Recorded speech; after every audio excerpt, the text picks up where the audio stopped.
जय श्री राम दोस्तों, स्वागत है आप सभी का द कृष्णा क्लासेस में। तो दोस्तों, आज आप सभी के बीच लेकर आया हूं मैं जॉब की अपडेट। और ये अपडेट यूके ट्रिपल एससी और यूके पीएससी दोनों से होने वाली है। और साथ ही साथ कुछ जो परीक्षाएं हैं अभी तक कब होनी है, जिनका नोटिफिकेशन आ चुका है, खासकर लैब असिस्टेंट, उस पर भी बात करेंगे। फोरेंसिक साइंस पर भी बात करेंगे, ड्राफ्टमैन पर भी हम बात करेंगे।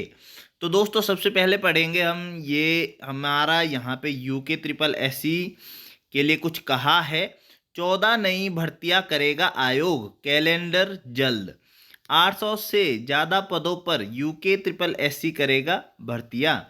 पेपर लीक के सदमे से निकलकर कई पुरानी भर्तियों को अंजाम तक पहुंचा चुका उत्तराखंड अधीनस्थ सेवा चयन आयोग यूके ट्रिपल एससी जल्द ही 14 नई भर्तियां शुरू करने जा रहा है। तो दोस्तों, ये जो खबर है बहुत बड़ी खबर है आप सभी के लिए।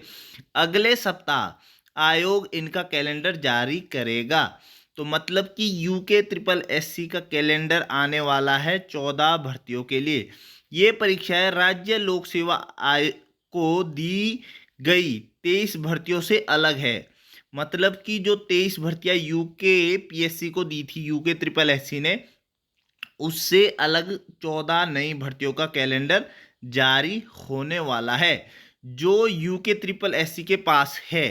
तो आप देखेंगे दोस्तों कौन कौन सी भर्तियां हैं, हम इसमें पढ़ेंगे। पिछले साल अधीनस्थ सेवा चयन आयोग के स्नातक स्तरीय सहित कई भर्तियों के पेपर लीक होने के बाद हड़कंप मच गया था। बड़े पैमाने पर कार्रवाई हुई थी जिसमें पेपर लीक के आरोपी जेल गए थे। राज्य सरकार ने यूके ट्रिपल एससी की 23 भर्तियां उत्तराखंड लोक सेवा आयोग को सौंप दी थी। यूके ट्रिपल एससी में नए अध्यक्ष जीएस मार्तोलिया को जिम्मेदारी दी गई। उन्होंने पेपर लीक वाली भर्तियां दोबारा रिकॉर्ड समय में निर्विवाद करवा दी। तो ये तो दोस्तों हम भी देखते हैं जो अभी मार्तोलिया जी ने काम किया है वो अच्छा काम है, और अभी तक ऐसा कुछ सामने नहीं आया है। और जब चीज़ें अच्छी होती है तो हम भी उसी के लिए चाहते हैं कि चीज़ें अच्छी हो। तो ये बधाई के पात्र है और होना भी चाहिए। अभी देखिए आप, इस बीच 23 से हटकर बची हुई भर्तियों के प्रस्ताव आयोग के पास थे। मतलब यूके ट्रिपल एससी के पास पहले भर्तियों के प्रस्ताव है। अब कौन कौन सी भर्ती देखिए, एलटी भर्ती का नया प्रस्ताव आयोग को मिला है। लिहाजा पुरानी सभी भर्तियां निपटाने के बाद अब आयोग 14 नई भर्तियों की तैयारी में जुटी है। तो दोस्तों, मैंने पहले भी कहा था ग्रुप के माध्यम से, काफ़ी स्टूडेंट्स को मैंने बताया था एलटी की जो भर्ती है वो अक्टूबर तक आ जाएगी। तो देखिए दोस्तों, एलटी का इस पे जिक्र किया गया है। मतलब जो हमारी अपडेट है दोस्तों, हम अपडेट नहीं देते हैं ऐसी, और जो अपडेट हमें सटीक मिलती है वही हम आप सभी के बीच पहुंचाने की कोशिश करते हैं। और हम डेली लाइव भी नहीं आते हैं और फालतू में अपडेट भी नहीं देते। एक ही बात को हम 10 बार नहीं घुमा सकते। ये ज़रूर होता है कि कुछ चीज़ें यूके ट्रिपल एससी हो यूके पीएससी हो उसमें चेंज हो जाती है बाद में, लेकिन हम उन चीज़ों पे पहले खुद को हटा के ऐसी अपडेट निकालते हैं जो बिल्कुल 100% सही निकले। उसको लेकर ही हम वीडियो बनाते हैं, चाहे वो लैब का हो, हमने पहले ही कह दिया था लैब के बारे में भी, और चाहे वो किसी भी मतलब और जो अभी एलटी का आया है उसके लिए, चाहे वो कनिक सहायक का हो, कनिक सहायक का भी हमने कहा था वैकेंसीज और वहाँ पे यूके ट्रिपल एससी पे पहुँची है। और एलटी का हमने पहले भी कहा था, क्योंकि ग्रुप के माध्यम से ही हमने कहा था, शायद वीडियो में किसी भी वीडियो में उस टाइम नहीं बता सके थे। और काफ़ी बच्चों के फिर पर्सनल मैसेज भी आए थे कि आपको कैसे पता। हमने कहा था यूके ट्रिपल एससी के पास एलटी की वैकेंसी है, आप पढ़िए, आपका अक्टूबर नवंबर तक आ जाएगा एलटी का नोटिफिकेशन। तो देखिए दोस्तों, तैयारी यूके ट्रिपल एससी अक्टूबर से नई भर्ती के विज्ञापन निकालेगा। तो दोस्तों 800 से ज़्यादा वैकेंसीज है इनके पास, और आप देख सकते हैं एलटी भर्ती में से कला वर्ग के 262 पदों का अध्याचन पहले ही तैयार है। तो 262 जो पद है उसका अध्याचन तैयार है, और साथ साथ कनिक सहायक का है, और मुझे लगता है वीडियो जो है उसका भी अध्याचन अगले साल देखने को मिलेगा हमें।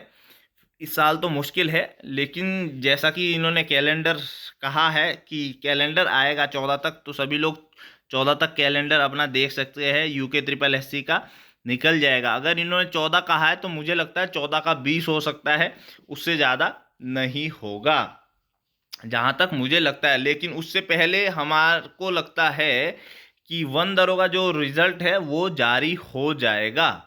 और अब बात करते हैं दोस्तों यूके पीएससी की, क्योंकि काफ़ी मैसेज आ रहे हैं कि इसमें जो फॉरेंसिक साइंस है उसका एग्ज़ाम कब तक होने वाला है। और साथ ही साथ ये भी मैसेज आ रहे हैं कि जो ड्राफ्टमैन है, लैब असिस्टेंट है, उसका एग्ज़ाम कब तक होने वाला है। तो दोस्तों मैं बता देता हूँ, आपका जो फॉरेंसिक साइंस का एग्ज़ाम है वो 15 सितंबर आप मान के चलिए, ठीक है। और एग्ज़ाम मैं बता देता हूँ, फिक्स डेट 15 सितंबर से 15 अक्टूबर के बीच कभी भी हो सकता है। क्योंकि अब आप कहेंगे कि आप फिक्स डेट बताइए। देखिए दोस्तों, फिक्स जो डेट है अभी यूके पीएससी के पास भी नहीं है, तो हम कहाँ से बताएंगे। लेकिन 15 अक्टूबर से पहले पहले ये आपका एग्ज़ाम हो जाएगा, 15 सितंबर के बाद। तो मैं चाहता आपको तो 15 अक्टूबर से पहले पहले भी बता सकता था, लेकिन 15 सितंबर मैंने इसलिए बताया कि तब तक आप उसका कोर्स कंप्लीट कर दे। 15 सितंबर तक आप अपना कोर्स कंप्लीट करिए। उसके बाद एग्ज़ाम जब भी होता है तो वो जो समय रहेगा वो आपके लिए रिवीजन का समय रहेगा। इस वजह से ही मैंने आपको कहा है 15 सितंबर से 15 अक्टूबर के बीच आपका एग्ज़ाम होने वाला है। और उसके बाद दोस्तों जो इन्वायरमेंटल सुपरवाइज़र का एग्ज़ाम है वो दोस्तों आपको अक्टूबर, और ये मान के चलिए 15 अक्टूबर से 15 नवंबर के बीच देखने को मिलेगा, ठीक है। इसके बीच ही आपको किसका मिलेगा, इन्वायरमेंटल सुपरवाइजर का एग्ज़ाम देखने को मिलेगा। ये मैंने आपको बताया, और ये आप मान के चलिए कि 15 अक्टूबर के बाद कभी भी 15 नवंबर के बीच किसी भी एक संडे को आपका एनवायरमेंटल सुपरवाइजर का एग्ज़ाम भी हो जाएगा। और इसका भी मैंने 15 अक्टूबर इसलिए ही डेट बताया ताकि आप इसको क्या माने, एक टाइम पीरियड माने, और इस टाइम पीरियड तक आप अपना एनवायरमेंटल सुपरवाइजर का पूरा सिलेबस कंप्लीट कर दे। तो 15 अक्टूबर दोस्तों एनवायरमेंटल सुपरवाइजर की डेट फिक्स करिए। उसके बाद एग्ज़ाम जब भी होता है वो आपका रिवीजन का समय बच जाता है। अब बात करेंगे दोस्तों लैब असिस्टेंट की। तो दोस्तों लैब असिस्टेंट में कुछ चीज़ें हैं अभी जो मैं नहीं बताना चाहता, आप सभी को सॉल्व होनी है। और इसका एग्ज़ाम मुझे पता है, इसका एग्ज़ाम आपको दोस्तों दिसंबर में देखने को मिलेगा या फिर जनवरी में आपको देखने को मिलेगा। तो ये जो 2 महीने हैं उसमें एग्ज़ाम होगा, लेकिन इसमें काफ़ी कुछ चीज़ें हैं अभी जिसकी अपडेट मुझे भी पूरी नहीं है। तो जब तक इसकी सही से जो सटीक अपडेट है वो नहीं पहुंचती तब तक दोस्तों हम इस पर ज़्यादा नहीं बात करेंगे। लेकिन एनवायरमेंटल सुपरवाइज़र और फॉरेंसिक जो साइंस का पेपर है वो मैंने आप सभी को बता दिया, उसकी आप तैयारी करिए। आप अपना 15 सितंबर फॉरेंसिक साइंस के लिए एक डेट फिक्स कर दीजिए कि आपको तब तक सिलेबस कंप्लीट कर देना है, और 15 अक्टूबर इन्वायरमेंटल सुपरवाइज़र का फिक्स कर दीजिए। साथ ही साथ मैं आपको दोस्तों बताना चाहूँगा कि अगर आपको किसी भी प्रकार से इन्वायरमेंटल सुपरवाइज़र हो, फॉरेंसिक हो, या फिर जीएस के लिए आपको टेलीग्राम में डेली क्विज चाहिए। डेली जो क्विज मिलता है हमारा, सबसे बड़ी खासियत ये है कि टॉपिक वाइज रहता है। आपने अभी तक अगर टॉपिक वाइज पढ़ाई स्टार्ट नहीं की है और आप पढ़ाई करना चाहते हैं, लेकिन आपकी जो नियमितता है, कंटिन्यूटी है पढ़ाई में, वो भंग हो रही है, तो आपके लिए दोस्तों ये जो क्विज़ है वो सबसे बेस्ट है। और मैं इसका कॉन्टैक्ट नंबर बता देता हूँ आपको दोस्तों, 8477998409। ये दोस्तों कॉन्टैक्ट नंबर है। इस पर आपको क्या करना है, मैसेज कर देना है, और आपको डेली टॉपिक वाइज आपको क्या मिलेगी, टेलीग्राम क्विज मिलेगी। इसमें क्या रहता है दोस्तों, आपको अगले दिन टॉपिक बता दिया जाता है। आपको टॉपिक बता दिया जाएगा कि कल आपकी ये क्विज होने वाली है। तो इससे क्या होता है, आपका एक पढ़ाई में मन लग जाता है, और आप शाम तक, दूसरे दिन शाम तक आप इसको पढ़ते हैं, और शाम को इसका क्या हो जाता है, एक टेस्ट हो जाता है।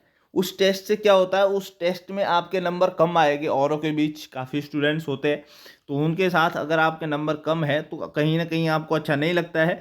इसलिए आप क्या है, खुद से फिर प्रिपरेशन अपनी करने लग जाते हो। इसमें मिक्सअप टाइप का नहीं रहेगा दोस्तों, सारे क्वेश्चन मैंने बताया है टॉपिक वाइज ही रहता है। और ये बाइलिंगुअल रहता है। ठीक है, लैंग्वेज का भी इसमें दोस्तों कोई प्रॉब्लम नहीं रहता है। टॉपिक वाइज ये दोस्तों क्विज रहता है और ये इसकी सबसे बेस्ट खासियत है। ये किसी प्रकार के प्रैक्टिस सेट नहीं है। अगर आपको लगता है कि आपको पहले सिलेबस कंप्लीट कर देना चाहिए उसके बाद हम ये प्रैक्टिस सेट लगाएंगे, तो ऐसी कोई ज़रूरत नहीं है। आप अभी से भी लगा सकते हैं और इसको टॉपिक वाइज अच्छे से कर सकते हैं। आपकी इससे कंटिन्यूटी पढ़ाई में रहेगी।